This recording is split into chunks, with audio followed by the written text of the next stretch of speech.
let's call the first panel of the day, which is our Investors Roundtable with Nina Dos Santos, who is back with us from CNN. We're really happy Nina is here. Eric Archambault of Wellington Partners, Benjamin Ling from Khosla Ventures, and Philippe Botteri of Accel Partners.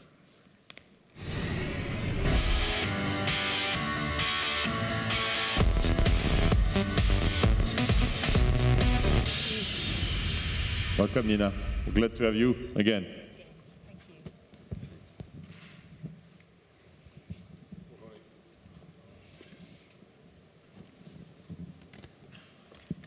you.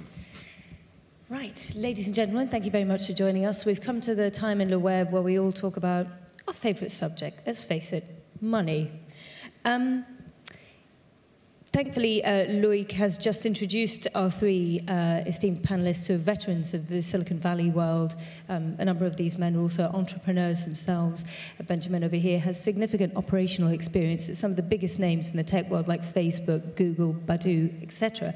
But I just want to explain what we're going to talk about over the next half an hour. It seems as though funding of venture capital really is shot to the top of the headlines, especially in the media business where I am, with Uber now having a whopping $40 billion valuation, which catapults it way above the likes of household names of ExxonMobil. So I want to use the next half hour to examine whether these valuations are too rich. Are we seeing perhaps another bubble brewing in the VC tech world? And what are the exit strategies looking like during these days of turbulent markets? So let's start out with you, Eric. You've been in the VC business for an awful long time, but you've also been an entrepreneur back in the year 2000 when you sold your own company. Are you getting a bit worried about these valuations today? Well, I'm not investing at that valuation, so I'm less worried maybe than other people might be. I think it's a phenomenon that we've seen before. There are this is not venture capital anymore when you're looking at this type of valuation. These are people who are playing in the stock market and are worried that they are, it's greed versus fear, and so they think, there's something coming up and we'd like to be part of the game. There are not that many companies who have this type of momentum, so they are piling up money into it.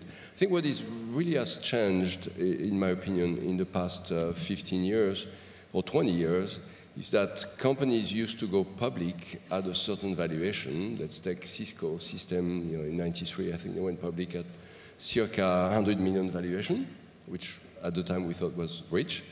And then they moved up post-IPO as they were executing very well under business plan, and they ended up being worth 100 billion by the year 2000. So it's a factor 1,000 in the ramp-up.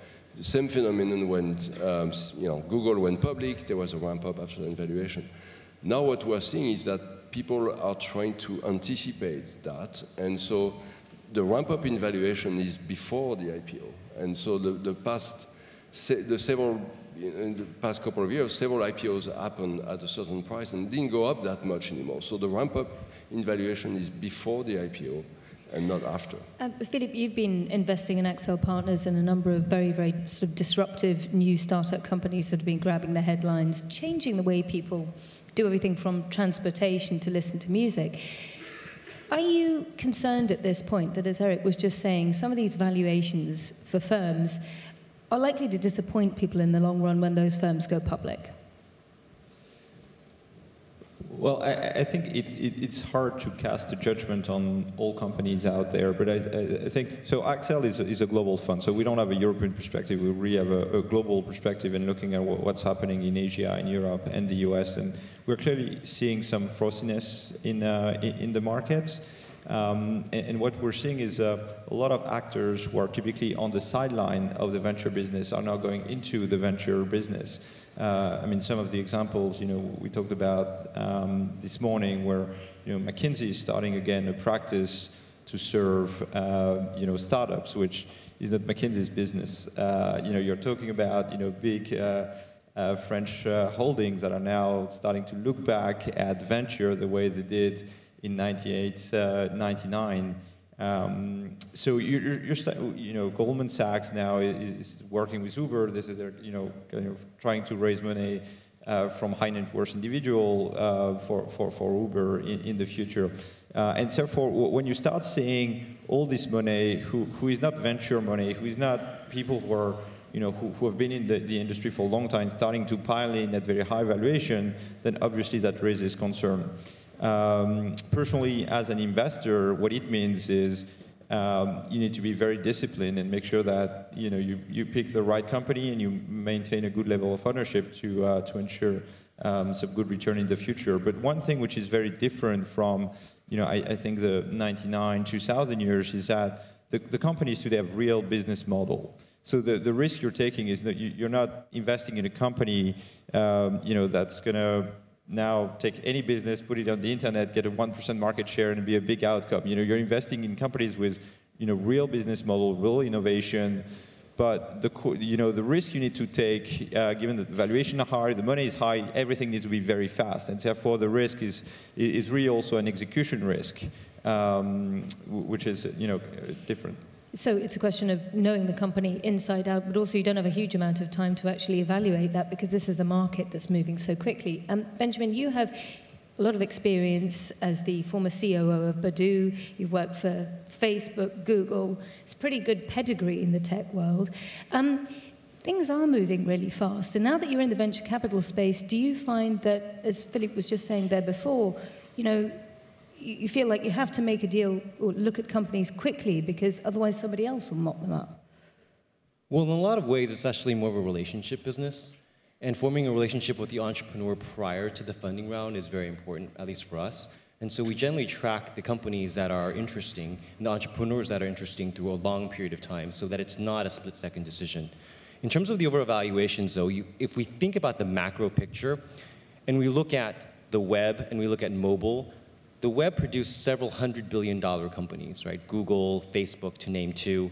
And I think if you look back in history, in 2007, when Microsoft invested in Facebook at a $15 billion valuation, everyone yelled crazy. It's crazy. And when Google bought YouTube for $1.6 billion, people thought crazy, right? But then if you look back, well, Facebook now is publicly traded over $200 billion. If YouTube were independent, it'd be tens of billions of dollars in market cap at the very least. And so I think there's lots of examples of these great web businesses that have broken out and become huge, huge Goliaths. Now, mobile is more transformative and has grown faster than web. So it's not hard to believe that there should be tens or hundreds of companies worth billions, tens of billions, or hundreds of billions. And so at a macro perspective, it seems completely reasonable. On a point-by-point basis, obviously, you have to evaluate each of the companies. But from a macro perspective, I think that this is what we should expect. There should be lots of big companies in mobile. Would you agree with that, Eric? Yes, I agree on the macro level. But for every single individual, you're at the micro level, so you have to make your own decision based on every single company. I think we are just at the beginning of a amazingly transformative era, I actually more than agree with Benjamin on that. We have just touched a few segments. I mean, how about agriculture?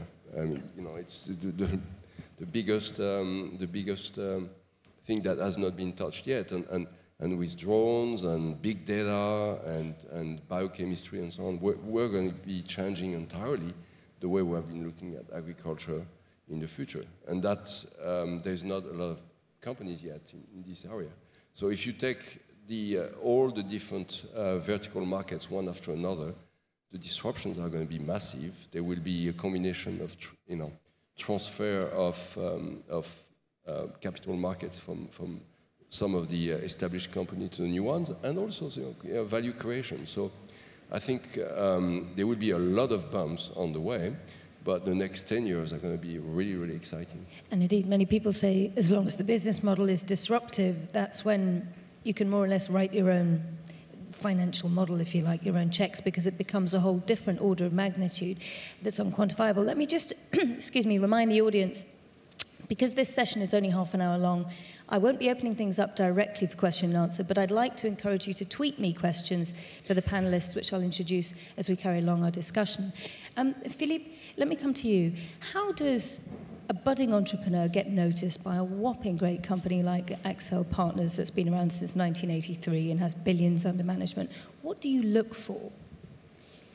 So I think, as it was mentioned, there are a lot of fundamental trends today that are reshaping the landscape in technology. So the first thing we're looking at is a company that has a very differentiated product that is supported by one of these trends. I mean, we talked about big data, we talked about mobile, cloud computing is still there. There's a lot of innovation in financial services. So we're looking for this disruption of a big market with a product that is highly differentiated.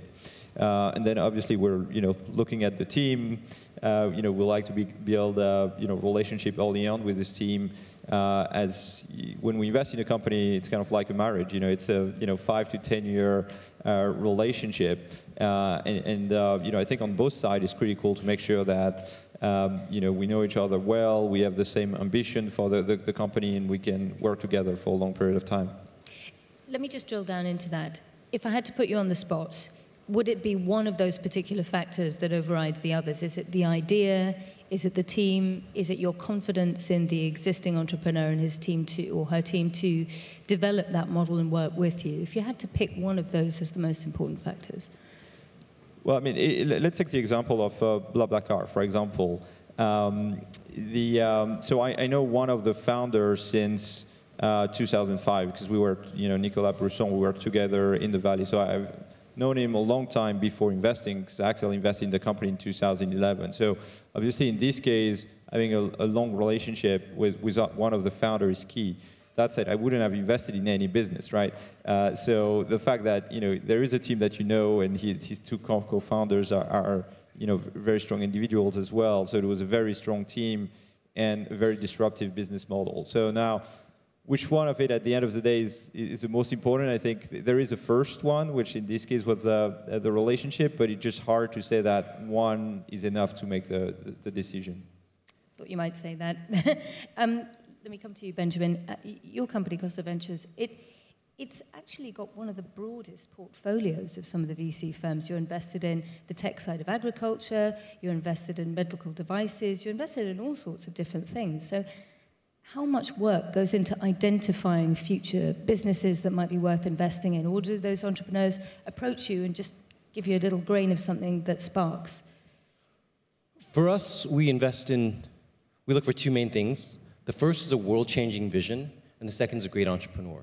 So it's not dependent upon particular trends or specific waves of innovation. We look more for those two things, and they can come from anywhere. And so that's why you see us invest in a variety of things, from traditional internet technology to software SaaS, to agriculture, to rockets, to payments, so on and so forth. Eric, I want to ask you a question that's just come through actually from the audience here. Is there a conflict between growing a sustainable business and reaching a high valuation exit value? And this feeds on to some of the agricultural products that, for instance, your company's invested in. You were talking about getting into agriculture. I mean, that's an exact example of where if we see companies floated for too much money, it's a great disappointment. It could have real ramifications for people.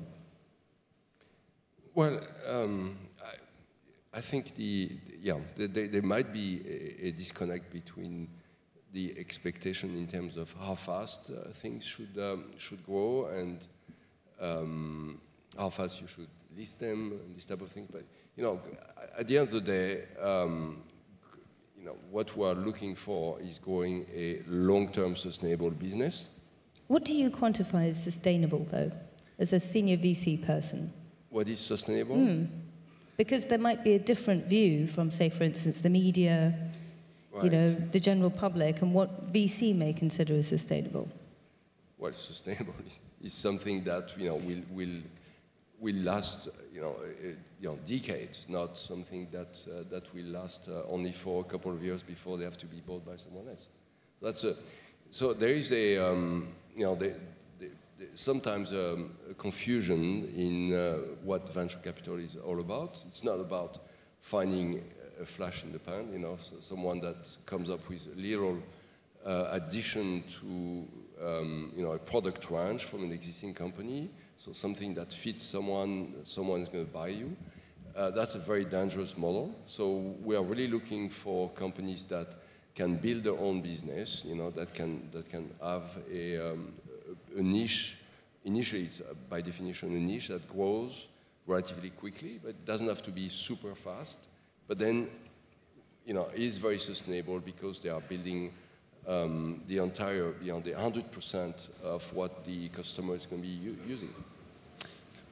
On the high valuation and expectations point, absolutely. So we always advise our companies to raise the right amount of money and seek the right valuation that allows them to grow into that valuation and also experience growth and up rounds thereafter. Because we've seen many companies that raise a fair amount of money and then like seek the highest valuation, but if their performance metrics and their business goals don't actually match those, basically meet the valuation, for the next round, it can be very painful for the entrepreneur. It's very painful for the entire company to go through that. So I think it's more important to raise the right amount of money, get the right valuation, find the right partner is the most important thing, and then to build from there. This is a significant trend. In fact, Philippe and I, we were discussing this before. You were saying a very similar thing earlier in the green room. Yeah, I think it really depends on the stage of the company. I mean, if you're an early stage company, raising a very large round at a very high price is risky because you know it's not going to be the last round. So you know that down the road, you will need to meet, you know, to exceed these expectations and raise probably an even larger round and a larger valuation. So you're setting the bar very high. But, you know, if you're a late stage company, and if I look at, you know, all the late stage companies in our portfolio, I think the advice we're giving them right now is, you know, if there is the opportunity to have a very large round at a very high price, I think now is the time to do it because the market is there.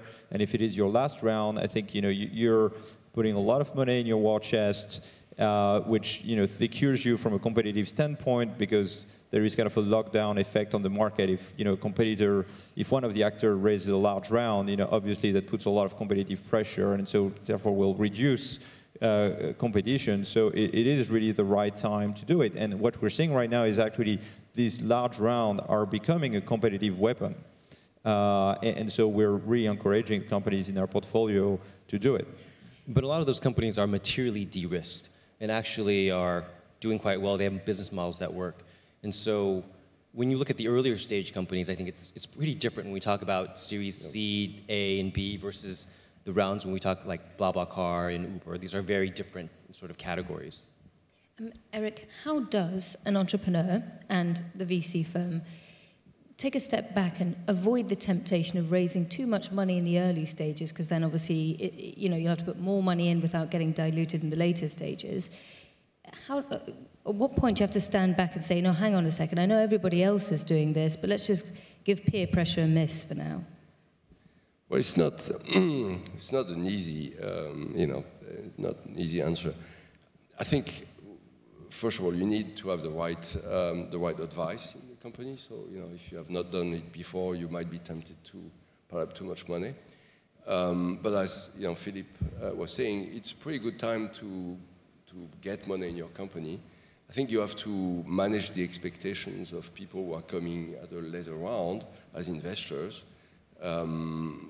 Recently, you know, one of our portfolio companies raised quite a lot of money at a very healthy valuation, let's call it this way. But you know, I did encourage the entrepreneur to really look at his burn rate, and actually we did adjust back the burn, although we have lots of money in the company, to a, you know, more sustainable pace. And we're going to probably slow down, you know, compared to what we could do. But we have lots of money in the coffers, and we can last for a very long time. Philippe, what's the difference between the UK venture capital space, sorry, the US venture capital space, and the UK where you are and the rest of Europe here in terms of the amount of money that's sloshing about? I mean, quantitative easing has ended in the United States. What are the big differential points at the moment between these markets? Well, I think there are two different things. I mean, there's one thing from an investor perspective. I think that, you know, the U.S. venture market is very concentrated. So 80% of it, or maybe 70%, is the Valley, and then you have 20% on the East Coast between New York and Boston, and then kind of 10% elsewhere. Versus in Europe, Europe is a collection of hubs. You have 10 to 12 hubs. So you have of course Paris, London. You have the Nordics with Stockholm. You have in Helsinki. You have Berlin. You have Madrid. You have Tel Aviv, Moscow. So you have all these different hubs. And so from an investor standpoint, you never know where the next big thing is going to come from. I mean, you have Supercell and Rovio coming from Helsinki. Then you go. I mean, in London, you have many of them.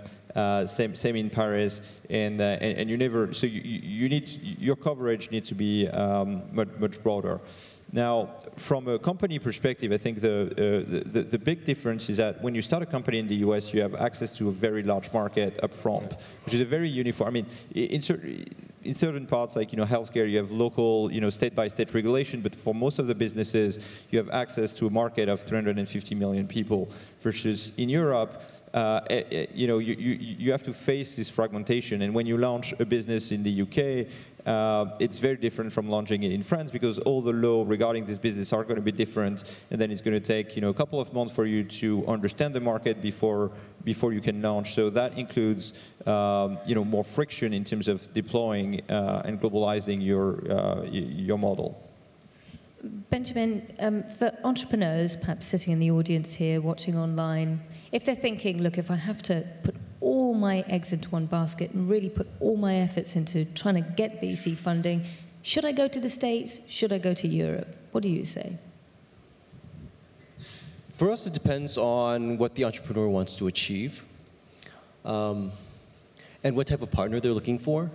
So Coastal Ventures is a hands-on investment firm, and so we partner actively with the entrepreneurs in building their companies. In order for us to do that, it's easier. So Philippe and I were just talking in backstage. It's a lot easier if we're close by for us to have a hands-on approach in terms of working with them on strategy, working with them on operations, helping them with hiring in our network, so on and so forth. So having them nearby is much, much easier. There's many sources of capital these days, from angels to VC funds to other vehicles. And so typically, my advice to friends is seek out the best partners, the folks that can help you build the biggest business, and wherever they may be. And also, just going back to the issue of exit strategies, that's when the relationship can sometimes come under strain between the entrepreneur and, for instance, the VC firm, because everybody has different ideas on when they want to exit and when the market is right. Eric, you look at, for instance, the Dow Jones Industrial Average. A week ago, we were talking about it surpassing 18,000, and now it's fallen 3 days in a row. These are turbulent markets. Is now the time to be IPOing your VC investments or pushing for acquisitions? What is the exit strategy pipeline like? Yeah, I mean, from a portfolio company, I mean, if you look at when you have multiple companies that have the ability to go out in the market, it's not an easy time to do IPOs, but it goes back to my earlier remark. One of the responsibilities of venture capitalists and investors in private companies is making sure that you don't take your companies to the public market before they are ready to go. And sometimes it's better to have 1 or 2 more years as private companies to really get a sustainable business and massively profitable business, so that there's no big bumps that could take them off-road. So if I had to ask you, just off the top of your head, in a sort of ratio, percentage-wise thought, you've got about $800 million under management, invested in about 100 companies. How many of those would you envisage going public versus trying to get them acquired by other companies? Well, there's a big divide between healthcare, life science, and tech. So they are not the same animals. So we have a number of life science, healthcare companies that went public, still small. It's a slightly different business model. But in the tech space, I would say it's probably 20–25% only of the companies are going to go public. Yeah, in fact, and you're right, the medical device business is notoriously acquisitive for growth rather than actual IPOs.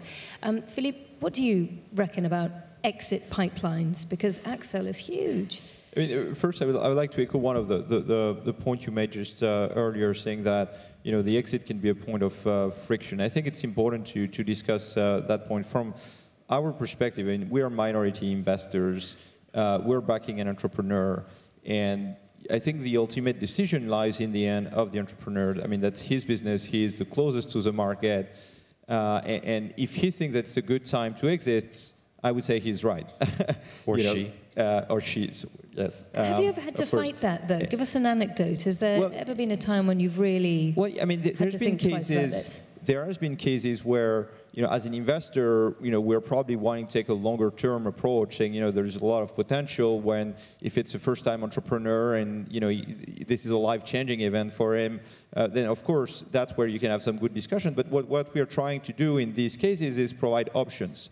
And if the founders want liquidity, we can put together a secondary to de-risk the business, give the founder some liquidity, and still keep him motivated to go for the long run.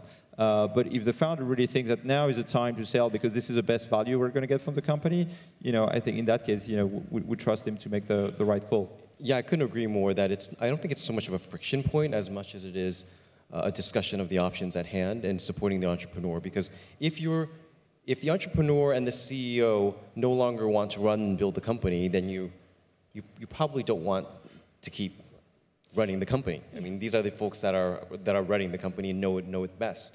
And so for us, it's not so much a friction point. Our focus is really on helping the entrepreneurs build a lasting, impactful company, and the exit is just a byproduct of that.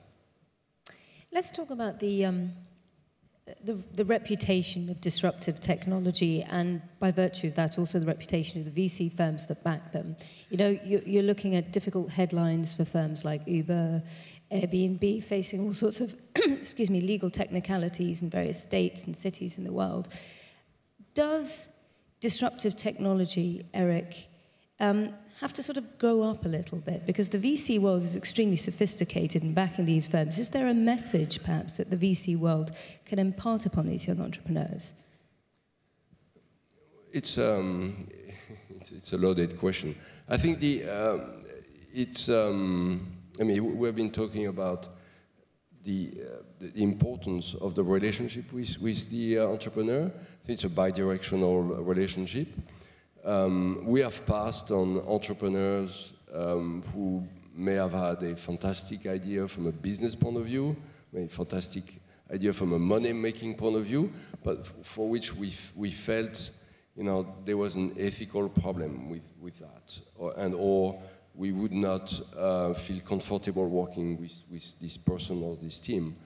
And so I think some of the issues that you're talking about, accidents happen, incidents happen, but it also depends on the culture of the company. So I think the symbiosis between investors, board members, advisors, in many ways to entrepreneurs and management team, help create and foster the culture. If the culture is right, then these type of things are incidents that get solved. If the culture is not right, then it doesn't happen. Philippe, let me come to you. You're, as we were saying before, a big investor in BlaBlaCar, for instance, which some of these technologies are wonderful because they really are changing the way people go about their daily lives, and that in itself has huge value. But the laws in many countries around the world are failing to keep pace with that.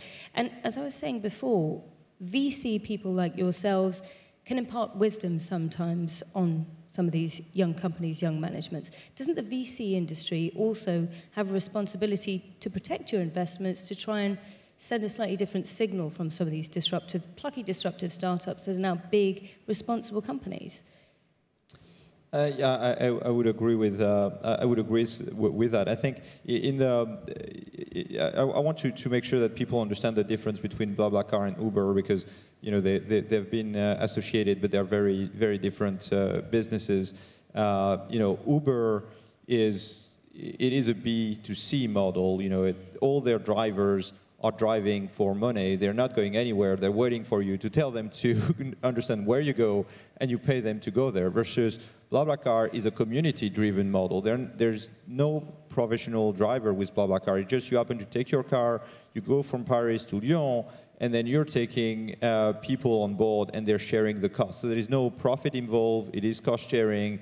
And there is no one is going to drive, especially to Lyon, to drive you, and because they wouldn't make money. So that's a big difference. Because what BlaBlaCar is doing, it is just the next generation of hitchhiking, and there's been no regulation around hitchhiking, and BlaBlaCar fit in the same category. I mean, you can, you know, it is a world where you know, if you want to take a friend in your car, you can, right? And if your friend wants to share the cost of driving, it is fine, and there's no regulation for you know that would prevent that. So.